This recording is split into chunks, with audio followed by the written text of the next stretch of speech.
The air inside Olive's office was calm and cool. The air conditioner was doing its job, and soft jazz music played in the background. Her large office was painted cream with gold designs on the walls. Beautiful artworks hung on each side, and a big flower vase stood near the window. Everything looked clean and classy, just like Olive. She sat behind a clear glass table, typing on her laptop. She wore a royal blue suit and a white shirt. Her makeup was soft and neat, and her black hair was packed in a low bun. Even though she looked calm on the outside, her mind was working fast. She was trying to finish a presentation for one of their top clients. Olive was the CEO of the Olive Company, a top event planning and interior design company based in Abuja.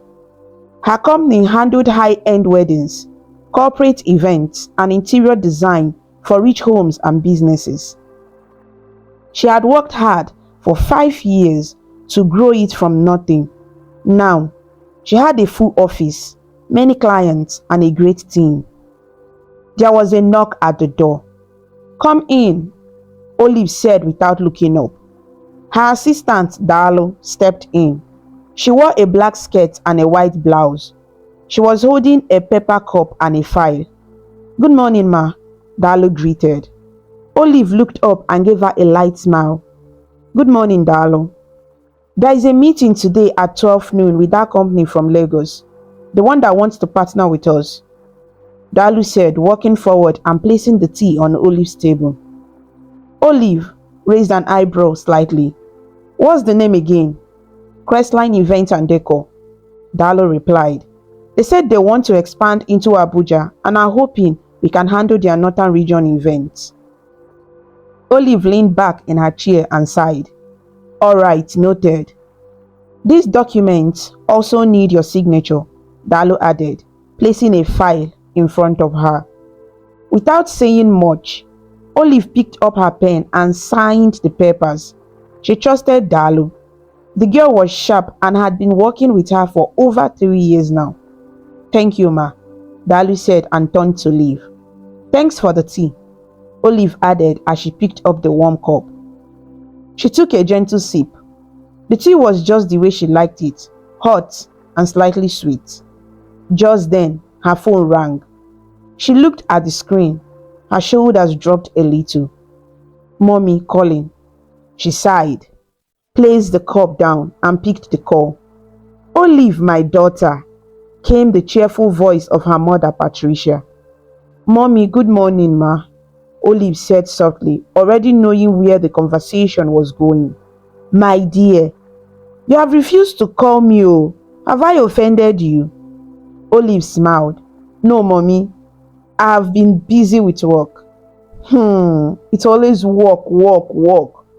Since you became CEO, you have forgotten your poor mother," Patricia said, her voice full of drama. "I haven't forgotten you, mommy. I have just had back-to-back meetings and client work." There was a short pause.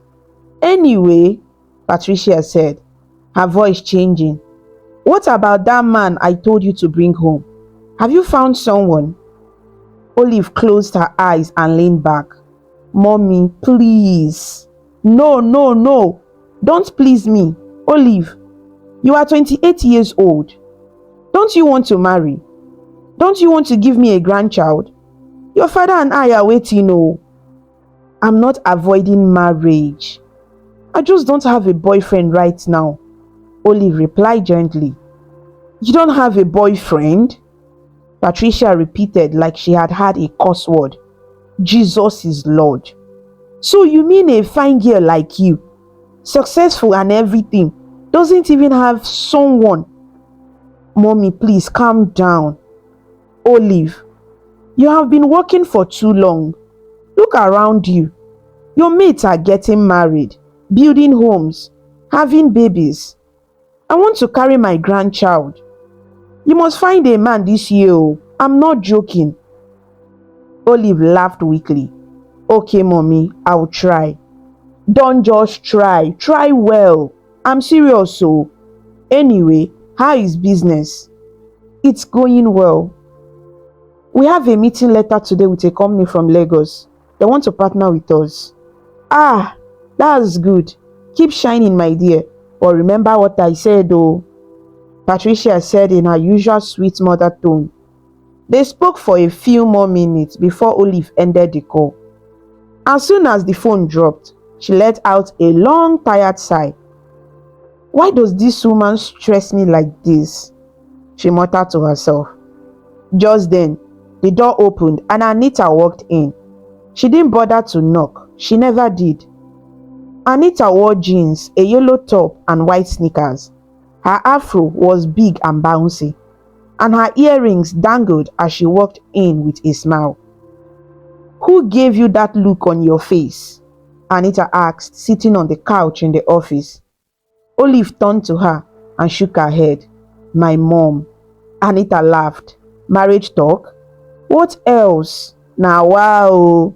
That woman is on a mission, Anita said, opening a can of malt she brought with her. She said, I'm 28 and I don't have a boyfriend. She wants to carry her grandchild as soon as possible. Well, she's not wrong, Anita said with a teasing grin. You are getting older. Olive threw a small pillow at her. You too. I'm just saying, you are beautiful, smart, and a whole CEO. If I were a man, I would wife you immediately. I beg shifts, Olive said, laughing. You never know, Anita continued. That man might be around the corner. Maybe today is the day you will meet Mr. Right. Olive smiled and shook her head. Let me focus on work. Mr. Right can find me later. They both laughed and spent some minutes chatting about clients, gossip and life. Then Anita left to pick up her niece from school. The rest of Olive's day was packed with meetings, phone calls, planning and client feedback. The meeting with Crestline Event and Decor went well, and she was hopeful about their partnership. By 6:30 p.m., she packed up to go home. She was tired and ready to lie down. As she stepped into the garage, she noticed Dalo talking to someone near the gate. It was a young man, tall and slim, wearing a neat but simple shirt and trousers. Dalu looked a bit annoyed. Curious, Olive walked towards them. Dalu, is everything okay? She asked. Yes, ma, Dalu replied quickly. This young man says she's looking for a job. I told him we are not hiring, but he won't leave. The young man turned to Olive. He looked around 26 or 27, with dark skin and soft eyes. His hair was neatly trimmed, and even though he looked tired, he stood with confidence. Good evening, ma, he said politely. I'm sorry to disturb you. I have been going from company to company all week. I just heard about the Olive company today and came to ask if there is any vacancy. What's your name? Olive asked, looking at him carefully. Kelvin, ma. Where did you work before? I worked with a company called Bright Rentals. We handled event materials, tents and sound equipment, but they shut down 2 months ago. Olive studied him. Something about him felt real. He didn't sound desperate, but he sounded serious. Do you have a CV? She asked. Not with me, ma, but I can bring it tomorrow. She nodded slowly. All right, come back tomorrow morning with your CV. Kelvin's face lit up with joy. Thank you so much, ma. Thank you. You are welcome, she said, opening her car door. As she drove out, she glanced at Dalu through her mirror. Dalu didn't look happy. Her eyes followed Kelvin with suspicion. Olive didn't say anything. She was too tired to think deeply. All she wanted now was her bed. But in her heart, she had a strange feeling that this meeting with Kelvin would change something in her life. She just didn't know what. Olive drove into her estate and stopped in front of her duplex. The security man rushed to open the gate for her. She gave him a small nod as she drove in slowly and parked her car. The house was quiet and peaceful, just the way she liked it. She came down from the car, took her bag and laptop, and walked into the house. The lights in the living room turned on automatically. Her house was simple but elegant: white tiles, soft grey curtains, a large beige sofa, and a touch of gold on the furniture. She dropped her bag on the couch and removed her heels. Her feet ached from standing most of the day. Without wasting time, she climbed the stairs to her room, walked straight into the bathroom, and turned on the shower. The hot water poured down on her skin, relaxing her muscles. She closed her eyes and stayed under the water for a while. She didn't want to think about anything, not work, not marriage talk, not even the young man she met outside the office. She wanted peace. After her shower, she wore a soft oversized t-shirt and a pair of shorts, then went downstairs to the kitchen. She opened the fridge and brought out a chilled bottle of strawberry smoothie. Then she grabbed a pack of small chops she had bought earlier on her way home: puff puff, samosas, and spring rolls. She sat on the sofa, placed everything on a small tray, and turned on the TV. She didn't even care what was playing. She sipped the smoothie slowly, feeling it cool her down, and ate the snacks one by one. When she finished, she took the tray to the kitchen, washed her hands, and returned upstairs. She got into bed, pulled the blanket up to her chest, and turned off the bedside lamp. The room went dark, but her thoughts didn't. As she lay there, staring at the ceiling, her mind began to travel back to where it all started. Olive Nwoye. She had always been ambitious. Even as a child, she was different. She had goals, dreams, and a strong desire to make something out of her life. She didn't just want to exist. She wanted to be someone great. She was born and raised in Port Harcourt, Rivers State. Her parents, Patricia and Nicholas Nwoye, were hardworking and loving. They gave her everything she needed: love, support, and education. Olive was their only child, and they made sure she never lacked anything. Her father, Mr. Nicholas, was a sailor. He worked for an oil company and was always on the sea. Sometimes he would be gone for months, traveling from country to country. Olive missed him a lot while growing up, but he always came home with gifts and stories. He loved her deeply and made sure she knew it. Her mother, Patricia, was a school principal. She was strict but caring. She didn't play with education, and she made sure Olive took her books seriously. Patricia was the kind of mother that would enter your room at 2 a.m. just to make sure you were reading for your exams. Together, they raised a strong, focused, and hardworking girl.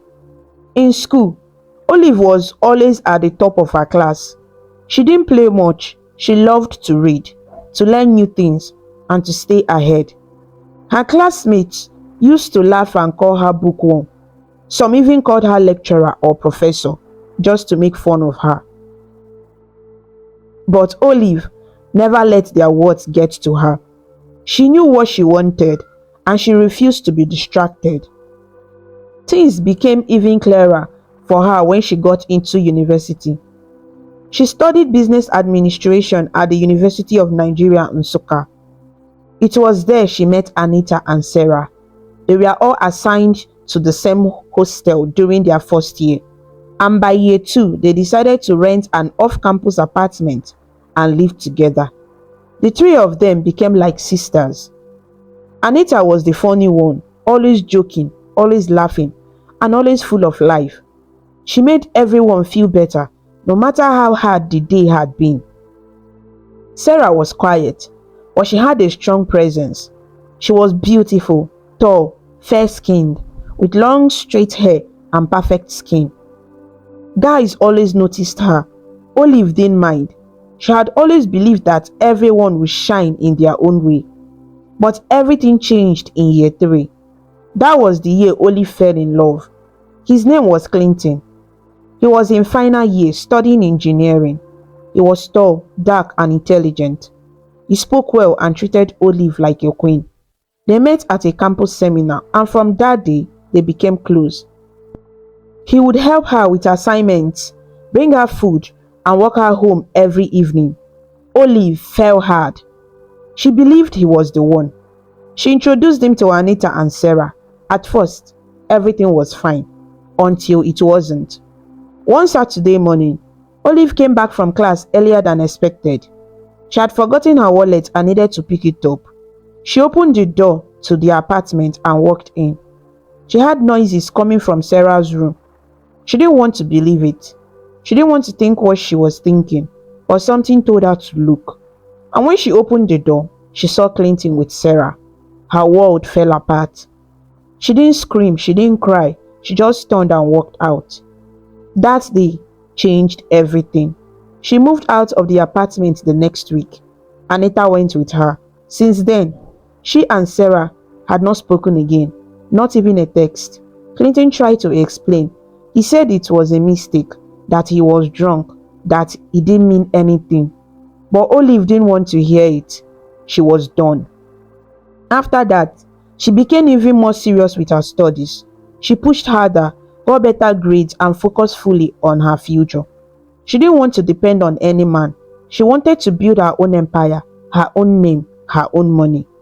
After university, she served in Abuja and decided to stay there. She started the Olive Company with little money and big dreams. It wasn't easy. The first year was hard. She had no clients, no office, and no staff. She used her small apartment as her office and advertised on Instagram and Twitter every day. Slowly, clients started to notice her. She got one event, then two, then five. Now, 5 years later, she was one of the most sought after event planners in the city. But despite all her success, one thing kept bothering her: love. Every time she tried to give it another chance, she got disappointed. There was Kingsley, who pretended to love her but kept asking her for money every week. Then there was Frank, who claimed he was serious about her but was sleeping with his ex. And then Chuka, who ghosted her after she helped him get a job. Each time she gave her heart, each time it got broken. So she stopped. She told herself she didn't need a man, not now, not when things were going so well in her life. But her mother didn't want to hear that. Patricia believed love was the next step: marriage, children. She didn't understand that the world had changed, that not every woman wanted to be married at 25, that some women wanted to build first, to grow, to find peace. Olive knew her mother meant well, but sometimes her pressure made her feel like she was running out of time. And now, as she lay in her bed staring into the darkness, she felt that pressure again. She wasn't sad, but she wasn't happy either. She was just in between. She turned on her side and closed her eyes. Tomorrow was another day, another meeting, another task, another chance to keep building her dream. But deep down, she wondered, would love ever come again? Would she ever find someone who would truly love her for who she was? Or was her mother right? Was she wasting time? She sighed and pulled the blanket tighter. For now, she had no answers, but she knew one thing: she had to keep going. The next morning, the Abuja sun rose slowly behind soft clouds. The air was fresh and warm, and the city was already beginning to buzz with traffic and energy. Inside the Olive Company building, everything was neat and quiet. The cleaners had just finished tidying up, and the scent of lemon floor cleaner hung lightly in the air. By 7:45 a.m., the office was already open for the day, and to Olive's surprise, as she stepped out of her car and walked through the glass doors, she saw Kelvin already sitting quietly on the reception area. He stood up immediately as she entered. "Good morning, ma," Kelvin said respectfully, his voice calm and polite. Olive paused slightly, surprised to see him that early. She gave a small smile and nodded. "Morning." Kelvin smiled back and sat down again. Darlo rushed towards Olive, smiling and walking quickly in her black skirt and heels. "Good morning, ma," she said, taking Olive's hand back gently. "You look beautiful this morning." "Thank you, Darlo," Olive replied as she continued walking into the office. "Here is your tea," Darlo said, handing her the warm cup. "You have a full day today, ma. First, there is a phone interview with a magazine by 9 a.m. Then by 10:30, you have a Zoom meeting with Crestline event. At 1 p.m., there is a venue inspection at Mabushi for the Adebayo wedding. And by 3 p.m., Mrs. Obasi is coming in for a physical consultation about her birthday event." Olive sipped the tea and nodded slowly. "All right, got it." Dalu followed her closely as they walked towards her office. Just then, Kelvin stood up to follow them, but Dalu turned sharply and blocked his way. "Where are you going?" she asked him, frowning. "I thought she said I should. I beg, wait at the reception." She cut him off. "You think saying her like that, they enter Madam office? Dey there." Kelvin nodded quietly and returned to his seat. Inside Olive's office, she placed her tea on the table and sat down. "Did you see his CV?" she asked Dalu while opening her laptop. Dalu rolled her eyes a bit. "It's with the secretary. I'll get it now." "Please bring it to me," Olive said, still typing. "Yes, ma." Dalu answered and left the office. Out at the reception, Dalu walked over to Kelvin, who stood up again, quickly. "Oga, where is your CV?" she asked with a hard face, her hand stretched out. Kelvin quickly pulled out a folded file from his small black backpack and gave it to her. Dalu looked at it and scoffed loudly. "Imagine how dirty this thing looks. Are you that poor that you can't even buy ordinary file?" "Tfiakwa," she hissed as she turned the file around. Kelvin said nothing. He simply looked down. "And for your mind, you can get a job here, eh? They play. Let's see how it goes," she said sharply and walked away, leaving him standing quietly at the reception again. Inside Olive's office, Dalu walked in and handed her the file with a fake smile. "Here is the CV, ma." "Thank you. Call him in," Olive said as she opened the file. Dalu hesitated. "Sorry, ma, but what job are you even thinking of giving him? We are not even hiring." Olive looked up calmly. "Mind your business, Dalu. Just go and call him." Dalu blinked, surprised by the tone, then nodded quickly. "Okay, ma." She went out and returned with Kelvin, who followed her into the office, looking neat but slightly nervous. Olive looked up as he entered. "Dalu, please, give us a minute." Dalu hesitated again but said nothing and quietly left the office. "Have a seat," Olive said, pointing to the chair in front of her. Kelvin sat down carefully.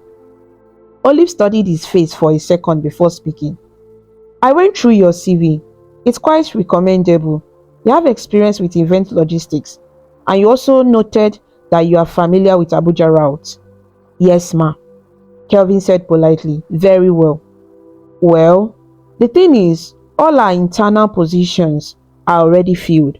However, I currently need a new driver, someone reliable, respectful, and careful on the road.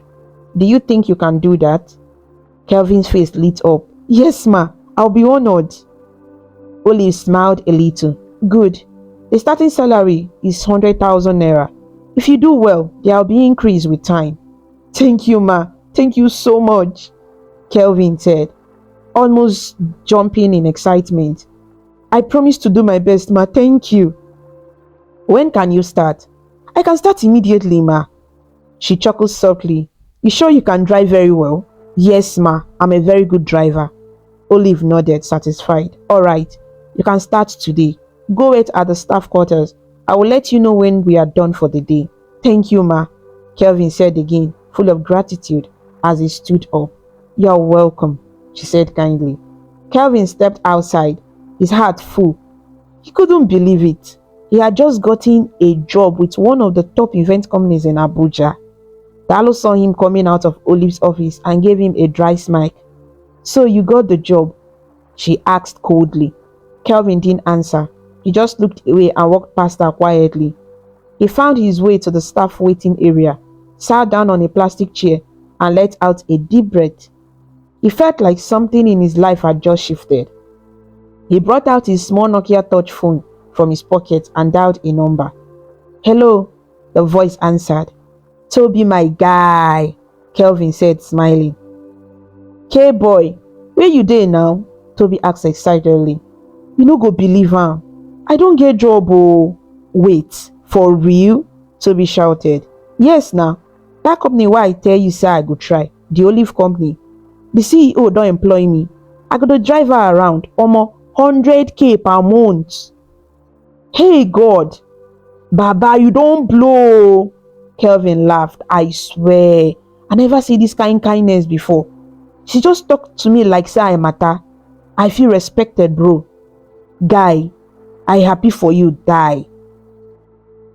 Now I can send money to my mom for her treatment. Finally," Kelvin said, his voice softening. "God bless that woman," Toby added. "Make she live long." "Amen oh." As they ended the call, Kevin looked up and noticed Dalo staring at him from across the office with that same cold expression. He shook his head and muttered under his breath, "Why this one dey look me like that sef?" He turned away and focused on the hope growing inside his chest. The day passed quickly.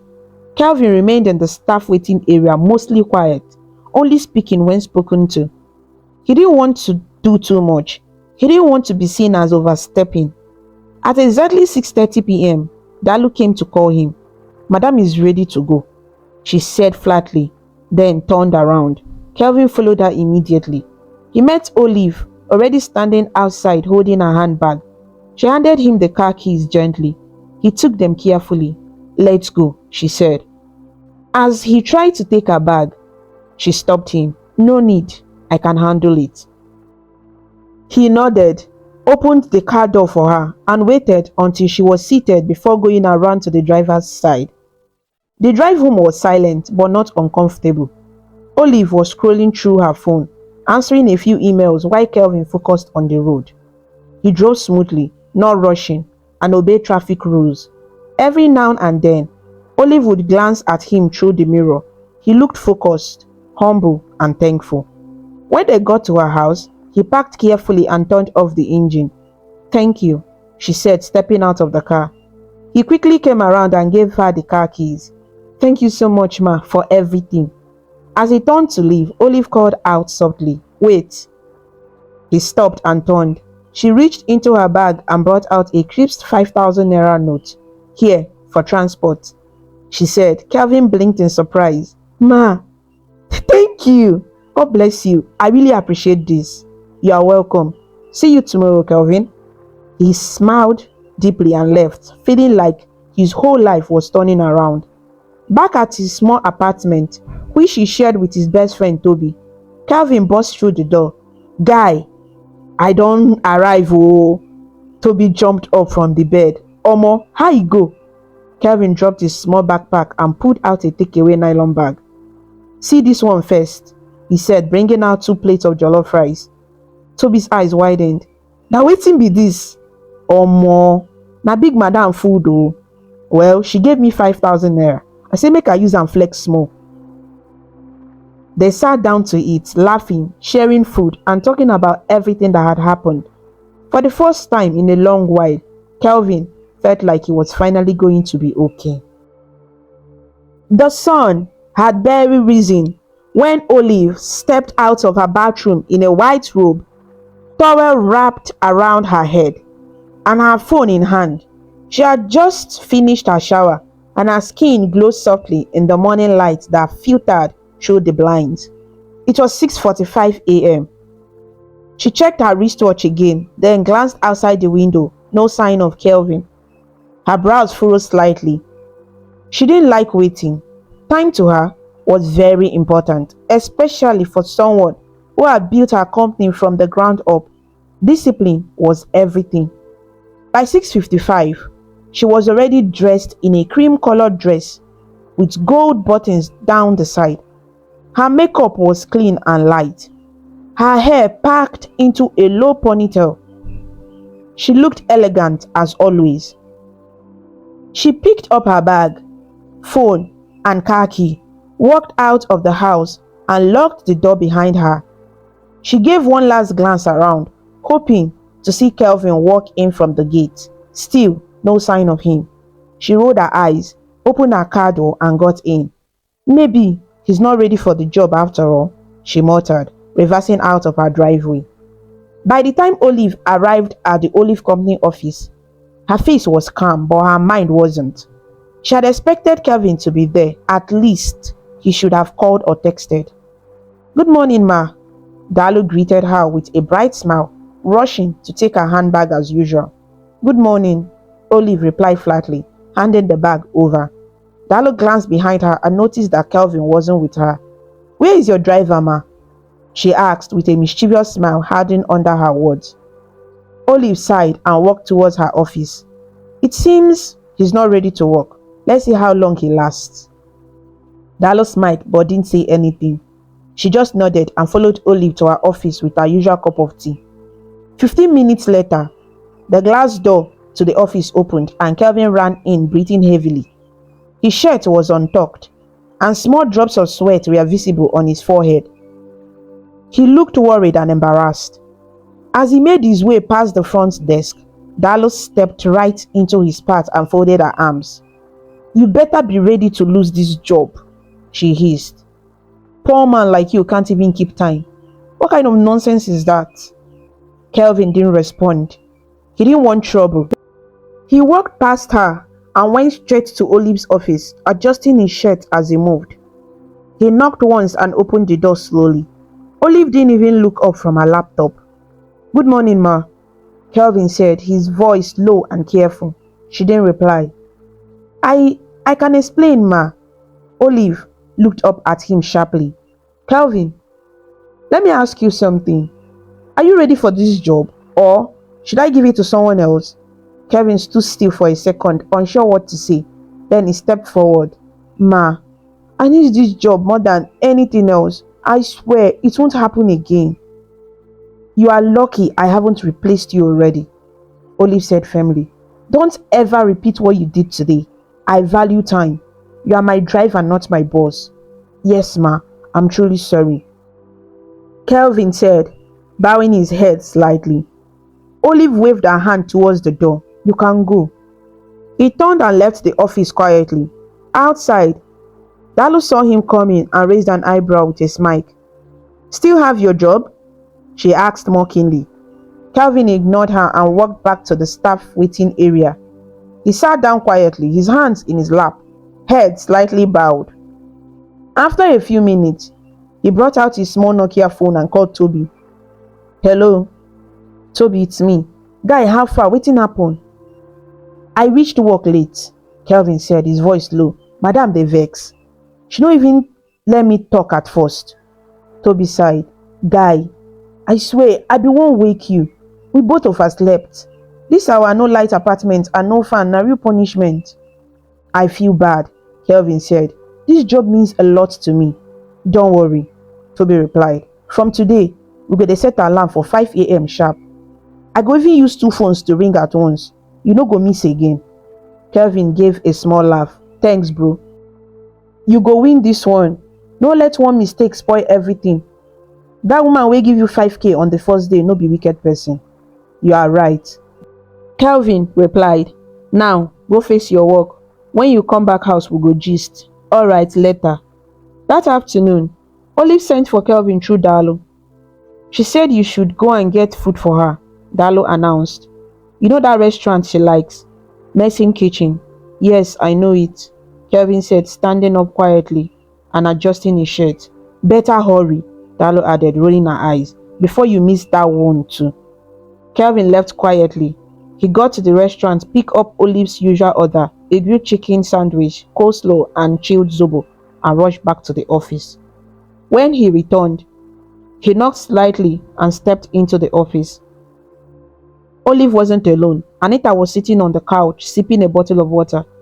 "Good afternoon, ma," Kelvin said to Olive, then turned to Anita. "Good afternoon, ma." "Afternoon," Anita replied, giving him a playful look. Kelvin dropped the food on Olive's table and bowed his head slightly before walking out. The moment the door closed, Anita turned to Olive with wide eyes and a mischievous grin. Who is that fine boy? Olive chuckled and picked up her food. That's my new driver. Driver? Anita blinked. Since when did drivers start looking like Nollywood actors? Olive laughed. Please, don't start. I'm serious. He's handsome. And he looks like a good person, very respectful too. Olive shook her head and smiled. Shut up, Anita. You said the same thing about Clinton, about Chuka and Kingsley. Yes, yes, Anita said quickly, waving her hands. But this one is different now. Olive gave her a side eye. I beg, never. I'm done with men. Okay, oh, Anita said, raising both hands. But if you don't want him, I don't mind borrowing him for one night. Olive burst out laughing. Ashawo. Thank you, Anita said proudly. That's me. They both laughed for several seconds until tears came out of Olive's eyes. You will not kill me, Anita, she said, wiping her face. I'm just saying, don't close your heart completely. Sometimes love comes in strange packages. Like in a driver's uniform? Olive asked sarcastically. Exactly, Anita replied, still smiling. Olive shook her head. No chance. Let's eat jare. Later that evening, as the sun began to set and the skies turned orange and purple, Kevin stood beside the car waiting. Olive came out with her bag. She didn't say much, just nodded, and he opened the door for her. The drive home was quiet. She was replying emails on her phone while Kelvin focused on the road. When they got to her house, Kelvin parked the car gently and came out to hand her the keys. She collected it silently, then turned to him. Kelvin. Yes, ma. Be here tomorrow morning by 7 a.m. Yes, ma, I will. No excuses, no lateness, or else you kiss this job goodbye. Kelvin nodded quickly. Yes, ma. Thank you, ma. She gave him one last look and turned into her house, closing the gate behind her. Kelvin walked away slowly, thinking about everything that had happened. He was lucky, very lucky. But luck wasn't enough. He had to prove that he deserved the job.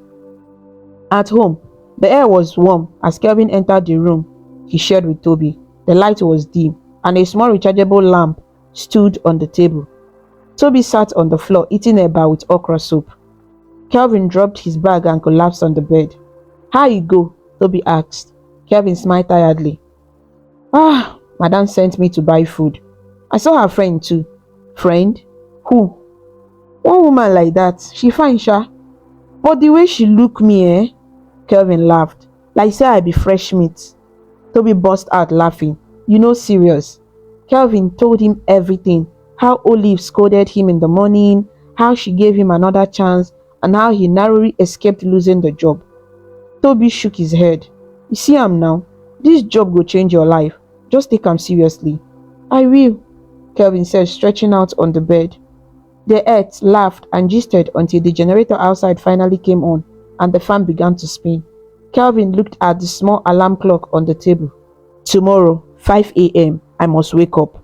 No wahala, Toby said. If alarm no wake you, I go pour you water. Kelvin laughed and turned to sleep, hopeful for a better tomorrow. The air inside Olive's house was quiet and calm. The curtains swayed gently as the evening breeze flowed in through the slightly opened window. It was a peaceful Sunday evening, the kind Olive always looked forward to. No noise, no clients, no deadlines. Just her throw blanket, a plate of hot peppered gizzard, and a cold bottle of zobo on the side table. She had just started a new Netflix series, a romantic comedy. Normally, she would skip anything involving love or relationships, but something about the character had drawn her in. She chuckled as the lead actress tripped over her heels and fell straight into the arms of a handsome stranger. Typical, Olive murmured, shaking her head with a smile. Just then, her phone rang. She reached out lazily and picked it up. Mommy calling. Olive sighed.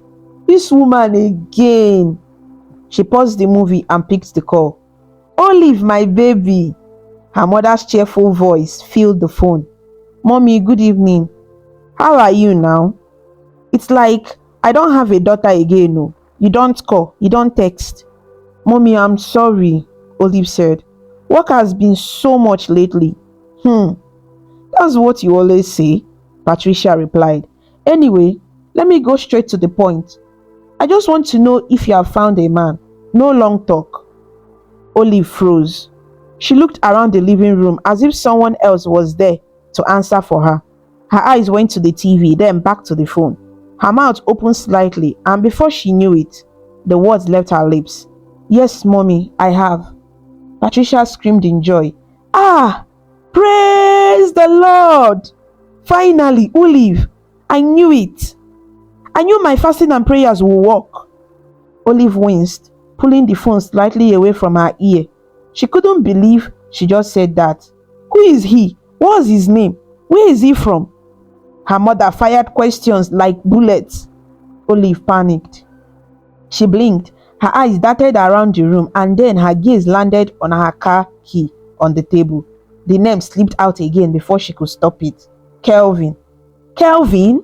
Her mother echoed. Nice name. Is he Igbo? Yes, mommy, Olive replied, already sinking deeper into the lie. Does he work with you? Yes, he helps with the logistics, Olive said quickly. That's good. I'm so proud of you, my dear. Please, bring him to Port Harcourt soon. Your father will be so happy. Olive swallowed hard. Okay, mommy, we'll plan it. Make it fast, though. You know time is going. I want to start sewing a shebi.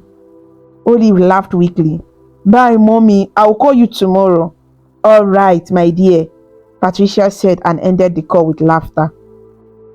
Olive dropped her phone on the couch and covered her face with her palm.